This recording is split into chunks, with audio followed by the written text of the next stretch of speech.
I'm here with Jim and Elwell at the Frankfurt Book Fair.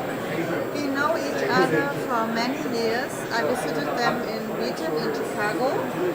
Nice to meet you here again. It's great to be with you. You represent Tyndale House Publishers, and I have some questions. You both travel around the world. What's your business? We represent Tyndale House Publishers internationally in both rights and exports, and we license our books out in many languages. I think one of our books we've licensed in about 25 or 26 languages, and other countries we do exports, and you can fill in a little bit more about that. So our goal here at Frankfurt is to talk to publishers of different languages and to see which of our books are of interest to them that might be translated into German or Italian or Korean or some other foreign language. So that's a primary purpose of our visit here. My impression is that American Christian publishers have a mission. Do you agree with my point of view? Definitely. In Yeah, fact, so, Tyndale has a mission statement. The way different publishers view their mission would be as diverse as the publishers themselves. Tyndale has had a mission statement that guides us for many years. Our mission is to minister to the spiritual needs of people, primarily through literature, consistent with biblical principles. We talk about that mission. We have it posted in many of our offices back in our home base of Wheaton, Illinois, and it's very important to us to try to measure everything we do by that particular mission. I recognize that American Christian books offer simple solutions which don't work in the German reality. Do you think in the same way? It's a good question. Yeah, I would say that varies from author to author. Some authors are such broad-based in their thinking that they tend to be more universally accepted across cultures. I think, for instance, of our author Francine Rivers. Francine has demonstrated in her books through the years that she can talk to a wide range of global cultures and find the relevance. She seems to tap into more universal issues. We have some authors that are very regional. Even within the United States, they may be mostly sold in the southern part of the states. So I think that it varies from book to book and from author to author. I think it has something to do with age also. For example, John Ortberg titles they reach a wide audience and age range, and he's older.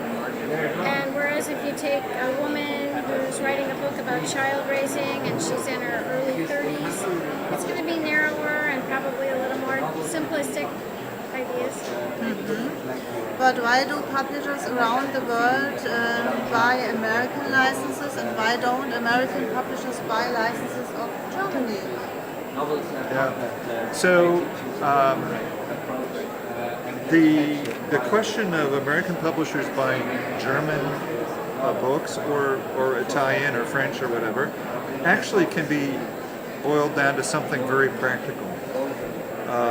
If a book hasn't been translated into English, our acquisitions editors have a very difficult time evaluating whether it's a work that will publish well in the U.S., the North American market. And it's a sort of a strange disconnect because it's a simple thing, but it's actually a complicated thing to get a German book or a French or a Korean book into English so we can even evaluate it. That's an expensive process. So part of it is that. As far as American books crossing over into foreign language markets, some do and some don't, and it really depends on the particular title. But why don't German books aren't successfully in the United States? When if you have a big print run, you could publish it. Yeah. So in America, there is somewhere over 70,000 books published each year. That's not including self-published books. We have a market that is so full of new releases coming out that there's a limit to how many more books can come. And I think that most American publishers find it easier to simply keep producing American authors and filling the market with those books. And there's only so much shelf space to be had in a bookstore.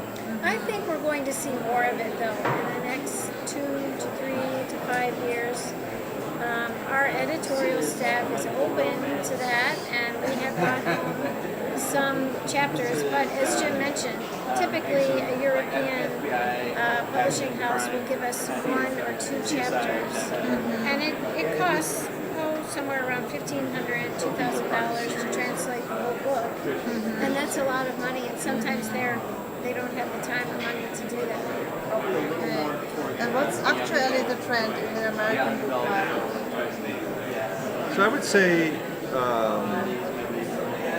the biggest and most surprising trend of the last 18 months has been the coloring book trend. Okay.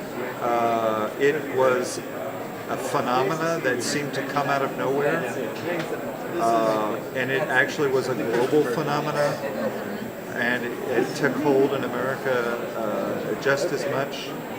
A very surprising thing. Hundreds and hundreds of products have been developed and published in the last 18 months. I think the trend is leveling off and dropping off at this point, but we'll have to see. Devotional books are always popular. We're still seeing a number of bestsellers in that category too.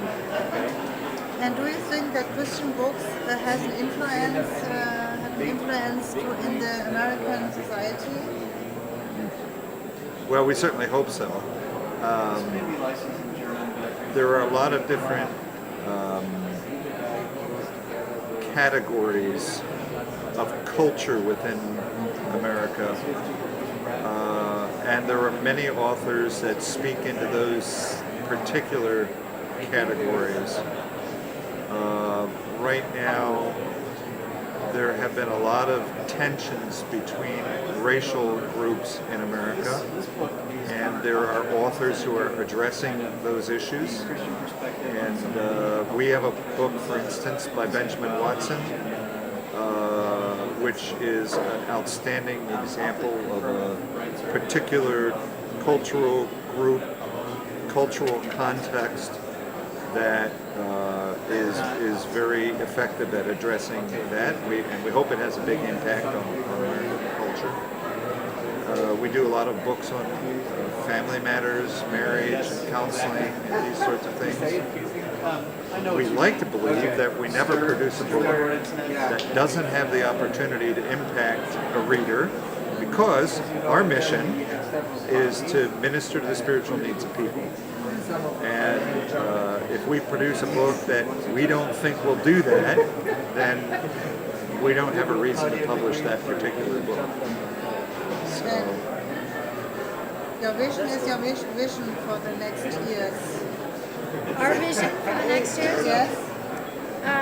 We especially like the New Living Translation of the Bible, which has been published or translated into Chinese, German, Afrikaans in South Africa, Spanish, Portuguese, and so we would like to see it continue to be translated into yet more languages.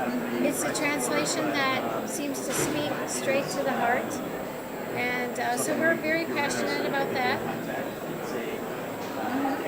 Thank you.